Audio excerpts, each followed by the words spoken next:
guys, and welcome back to the only fortnightly video gaming podcast that's hosted by me, the offrailgamer. This is Off the Rails, and this is episode 6.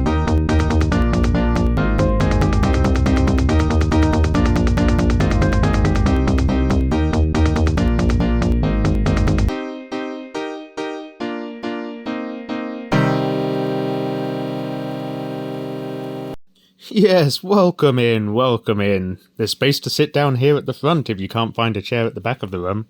I am the Off-Rail Gamer, and this week I'm really excited to be talking to you for reasons that shall become clear a little bit later in the show. However, first, let's introduce the show as we always do, and I'll quickly impart the important knowledge transfer to you. This is a podcast series, and we've reached episode 6 now, so we can finally call it a series without getting any funny looks, in which I talk about video games.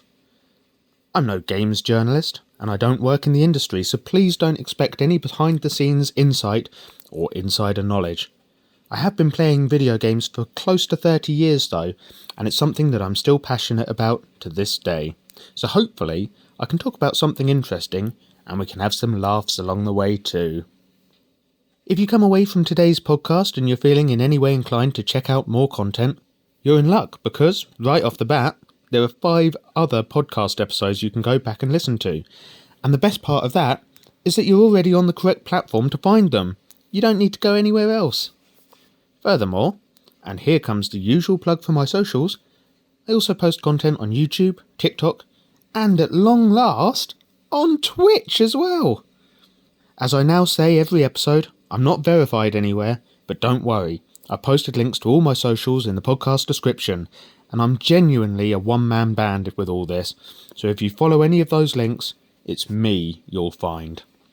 Now, for anyone who is joining us for the first time today, I'm going to talk about what I've been doing in video games recently, then we'll have a look at some gaming headlines, and finally I'll launch into a monologue about this week's main subject. I will warn you that there's going to be a light theme running through the first 2 of these segments as well. But rather than holding things up any further, allow me now to tell you about what I've been playing recently.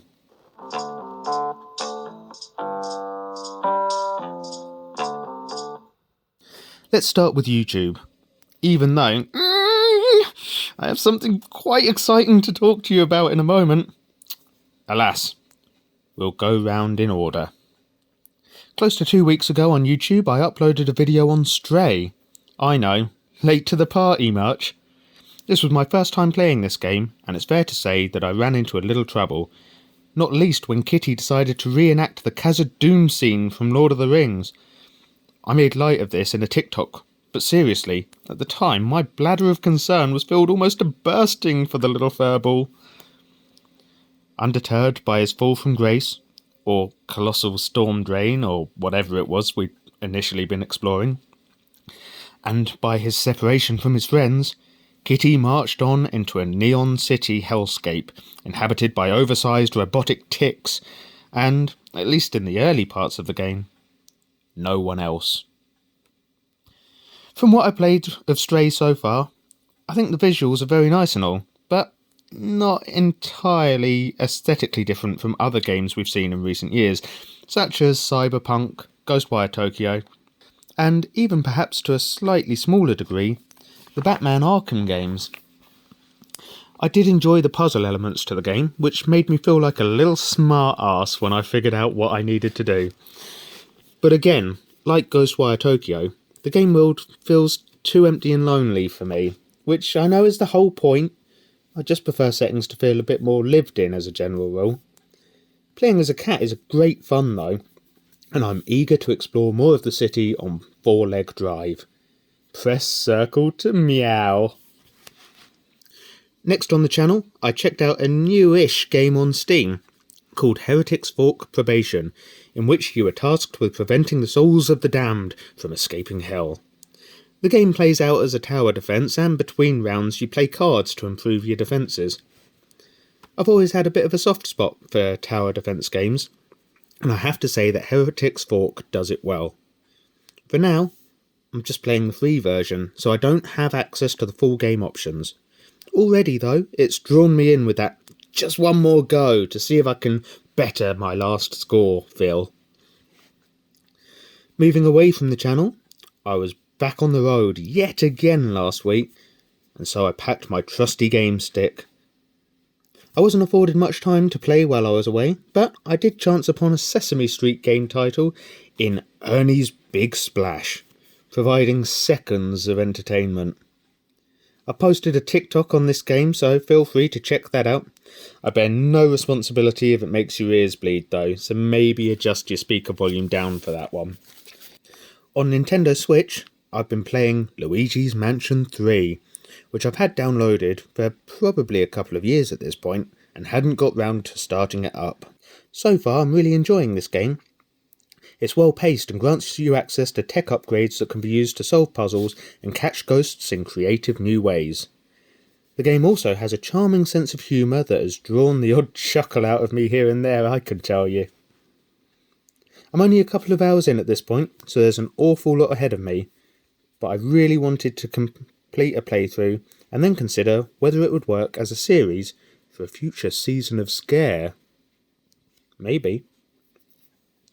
But let's not go wishing the time away. It feels like a year passes in the blink of an eye as it is. Anyway, Luigi's Mansion 3. So far, so good. And I guess I'll let you know what I think of it as I progress further with it. In Red Dead Redemption 2, I've not made any significant progress since the last time we caught up, but Arthur has been deputised by Sheriff Grey in Rhodes and has also shown support for the women's suffragette movement in the same town. Beyond that, he's still finding himself getting caught up in the same usury and criminal activities as ever. In fact, I do believe another stagecoach is about to be the gang's next target.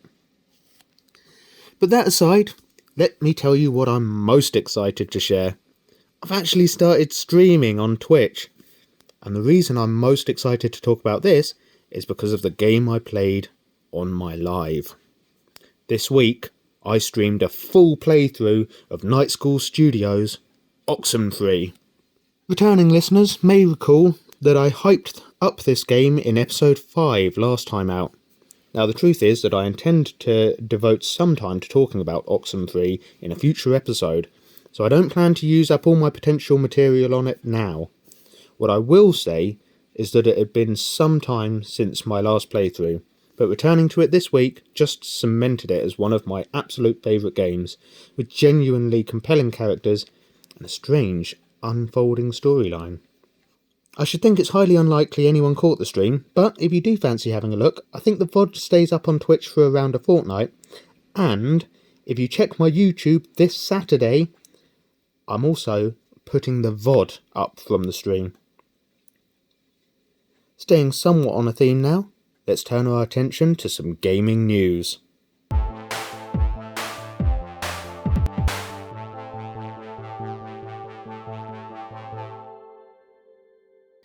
And the first thing I want to talk about in this segment is the release of the very hotly anticipated, at least in my house, Oxenfree 2 Lost Signals, which became available to play just yesterday.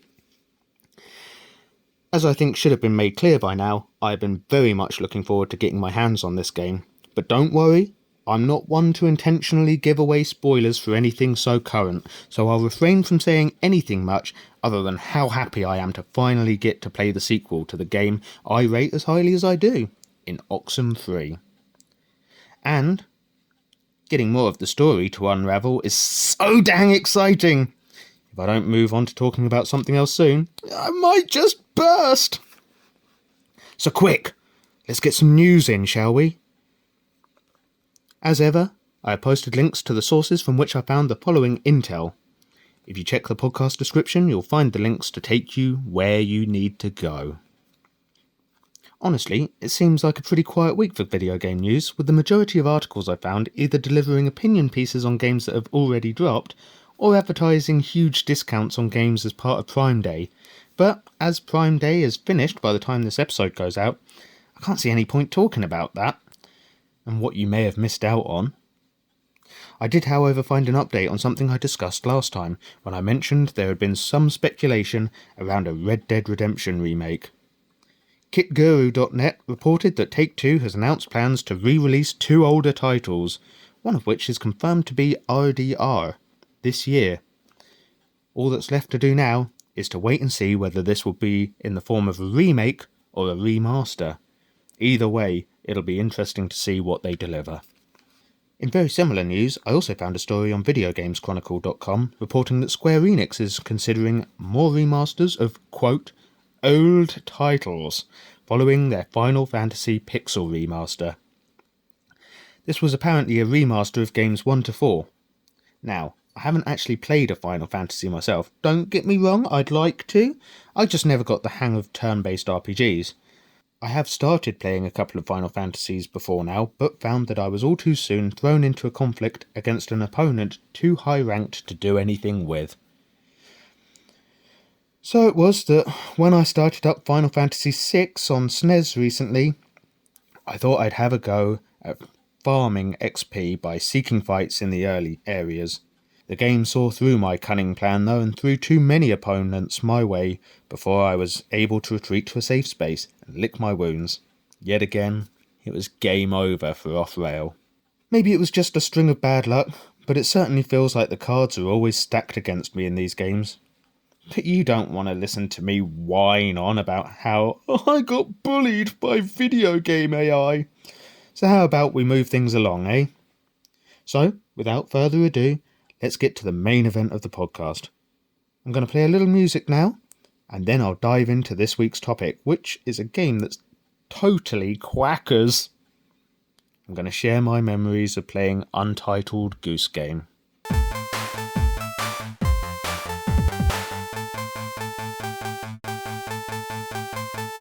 Untitled Goose Game turns 4 years old this year, but I honestly think it's a game that's still well worth talking about.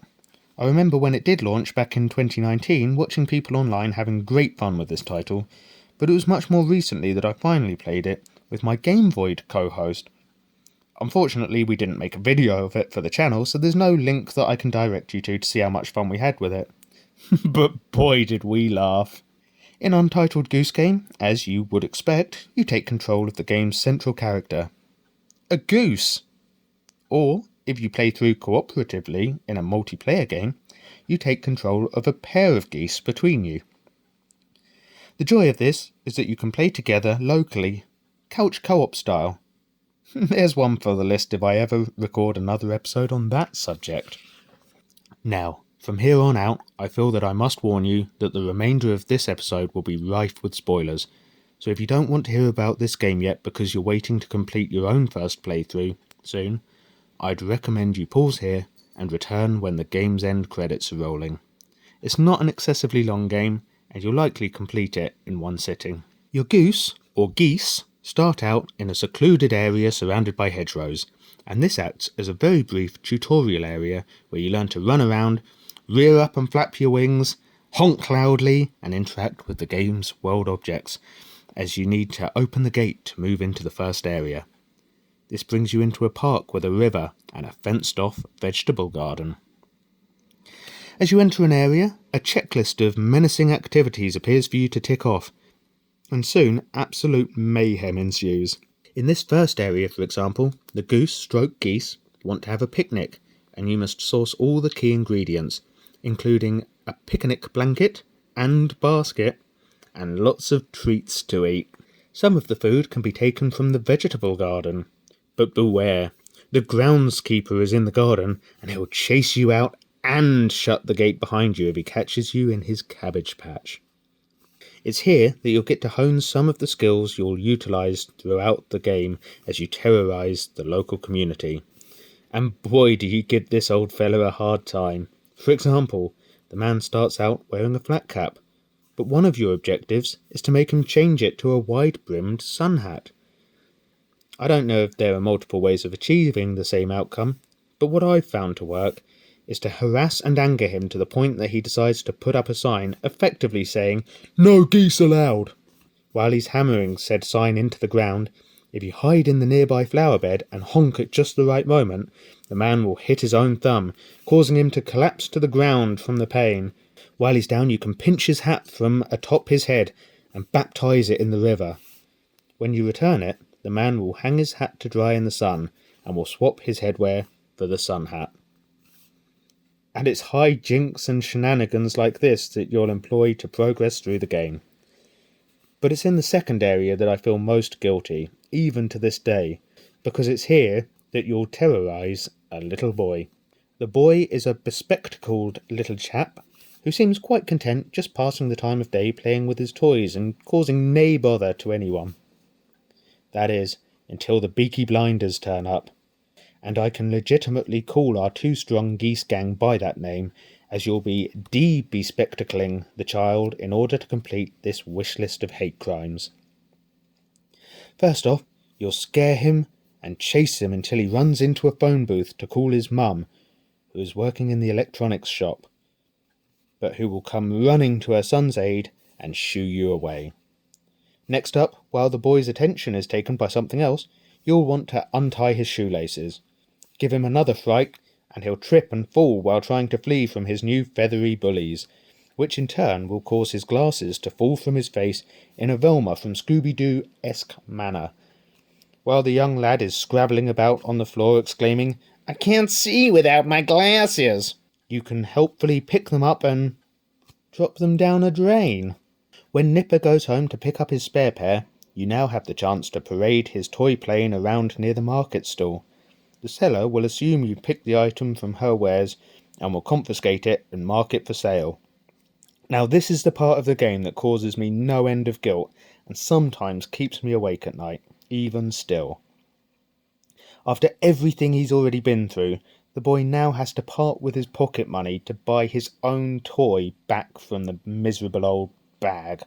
But it doesn't matter, because Goosey Gander and friend have other mischief to get into, like locking someone in their own garage, or going shopping without getting caught, which happens to be one of my favourite challenges in the game. The objective is to steal a number of items from the market stall while remaining undetected, and place them all in a shopping basket on the other side of the town square. You won't make many friends pulling these types of pranks, and soon you'll be hightailing it out of there on the threat of otherwise meeting the bristly end of a broom. Next up, you'll interrupt an otherwise pleasant morning being enjoyed by two neighbours pottering about in their back gardens. This area mostly sees you passing items between the two properties. Steal the man's hat, glasses and pipe and take them next door. Mrs. Neighbour has a statue bust that she will dress up with the garments. You can then pluck her laundry from the washing line and sneak them under the fence. Mr. Neighbour sure has a hard time explaining what he's doing hanging onto her small clothes. Before you leave, you'll be wanting to see your man go barefoot. Simply wait until he's reading his paper and you'll be able to deftly and swiftly steal his slippers. Hot-foot it to the bottom of the garden before he can catch you, and send his footwear swimming in his garden pond. I think you can also lob a bar of soap in as well and claim you thought it was his washing day. Next up, it's a lovely day, and what better way to spend the afternoon than relaxing in a pub beer garden? Well, it's an exclusive joint, so you'll have to sneak in past the landlord first. And don't let him catch you, because I don't know how old you are in goose years, but he's not prepared to lose his liquor licence, so no proof of age, and you'll be out on your... Do geese have ears? The pub garden is probably the most challenging area because one misstep and you will be barred and escorted outside, meaning you'll have to find a way to sneak in past the sentry again. It does also have one of the nicest objectives in the game though, as you delight and entertain a couple of female patrons by posing for them. The waitstaff are not too amused though, as you must also sneak around the decked dining area stealing crockery and cutlery alike. Hey! I just washed that, bring that back! That table's reserved from 2 and... Sorry, I was just having flashbacks to a time when I didn't work as a waiter in a bar/restaurant. Hats off to anyone who does work in the service industry. I'm not sure I could deal with the pressure, and if a difficult customer were in attendance, well, no, it doesn't bear thinking about. So shoo, you pesky geese. Why don't you degenerates go and do something else with your time? Maybe go and check a book out at the library. That is, if the library's still open. After 13 years of Tory cuts, libraries were one of the first things for the chop, unfortunately. I remember as a young boy visiting the mobile library that used to bring books out to the village I grew up in on a weekly basis. I remember on one occasion hiring out a Dr. Zargle book, which was a thrill because I only had his Book of Earthlets at home, which on a quick aside teaches you the best way to treat someone with sunburn. Sneak up and give them a slap on the back.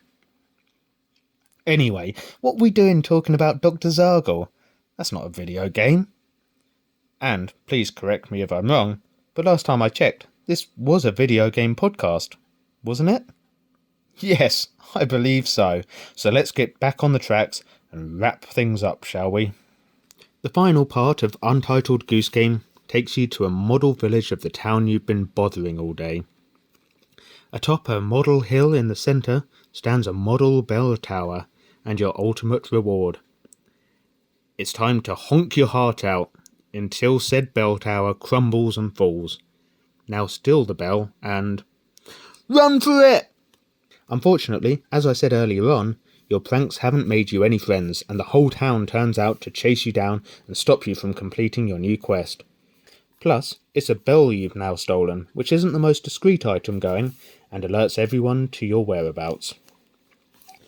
Run past the pub, through the town square, down the lane behind the vegetable garden, and retreat to safety on the far side of the river. Retrace your footsteps from the morning, through the gate, and home. Wait, there's a hole in the ground here, which looks the perfect place to hide this contraband. Yes, I'll just leave this, with the dozen or so other bells I've stolen. Folk in this town must never learn. And that's Untitled Goose Game. So, what are my thoughts? Well, I really like this title, Untitled. It's great fun role-playing as a goose, flaring your wings every time you get in a flap. It's not a very long game, and will only take you a couple of hours to finish if you decide to complete all the quests assigned to you. It's good fun though, and charming, with an excellent sense of humour that's best shared with a friend, really. So guys, tell me, have you read any Dr. Zargle books? And if so, which ones? And what did you think of them? Oh, and I guess more to the point, have you played Untitled Goose Game before? Let me know by following one of the links in the podcast description and leaving a comment.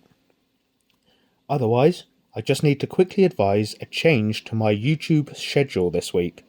On TikTok, I'd advertised that I would be uploading a PS1 classic, Overboard. However, I've since pushed this back to the 22nd of July, and this Saturday will be the VOD from my Oxenfree Twitch stream. Also, on Tuesday this week, I uploaded some extra content in the form of another VOD taken from my Mario Kart Twitch stream, so check that out.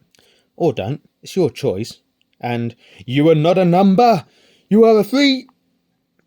Last thing, there were some new Mario Kart courses released this week, and I am planning to check them out on Twitch soon, so come join the fun and say hi while you're there.